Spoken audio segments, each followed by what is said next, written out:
Hello and welcome. We start with Madagascar, where President Andry Rajoelina has appointed an army general as prime minister, a week after dissolving the government. This as Genz protests continue to grow over power and water shortages. President Rajoelina has named Army General Ruphin Fortunat Zafisambo as the new prime minister. Now, the general previously served as director of the military cabinet in the prime minister's office. Rajoelina says the new prime minister must serve the people, promising he is ready to save Madagascar. He added that Zafisambo's top priority will be to restore electricity and water supply.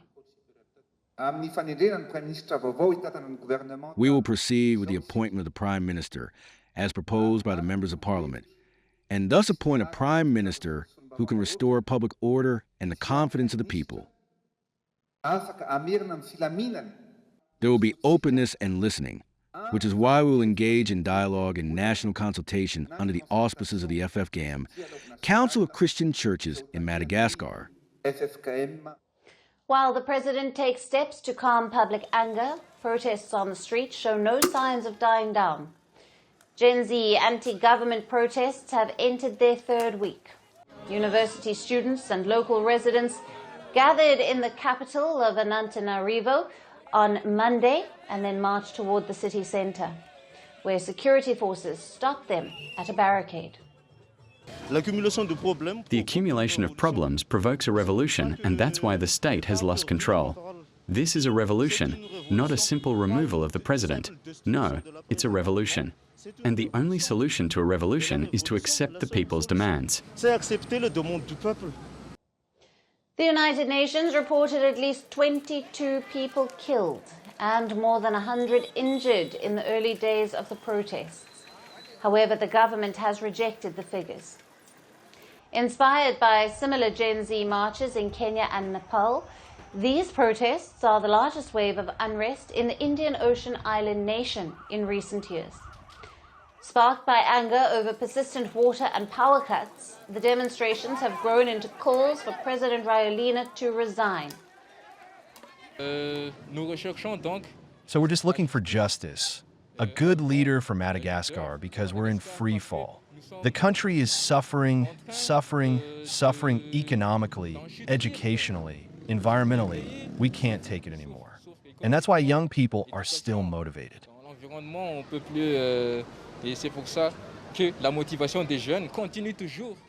Rajoelina's move to sack his entire government last week failed to calm the demonstrators, who continue to demand his resignation. 51-year-old Rajoelina, a former DJ and media tycoon, first came to power in a 2009 military coup, and he briefly stepped down in 2014, but was re-elected in 2018, with many viewing his return as a failed bid to deliver promised reforms. In 2009, he said that it wasn't a coup d'etat, that power belongs to the people, and that's what I want. Power belongs to us, and we want to develop the country. We want him to go because he doesn't even know how to lead. He doesn't even know how to run the country. All he knows how to do is party. No, that's not the way to run a country. He's not really a leader. Despite significant mineral wealth, biodiversity and agricultural land, Madagascar remains one of the poorest countries in the world. Per capita income has fallen by 45% between independence in 1960 and 2020, as per reports. Only about a third of Madagascar's 30 million people have access to electricity as per the IMF.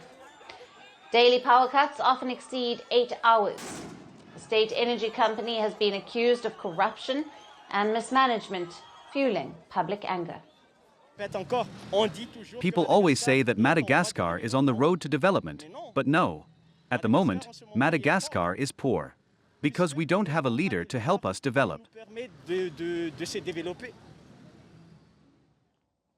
President Rajoelina says he is ready to hear the protesters' grievances, but he has refused to step down. Will his latest move to appoint a new prime minister calm public anger, or will Madagascar's youth push for even greater change? We will continue to track the updates. Want the facts? The latest developments? News that gets straight to the point. Well, we've got all three just for you. This is Firstpost Live, a brand new show, your window into what really matters. Don't miss it.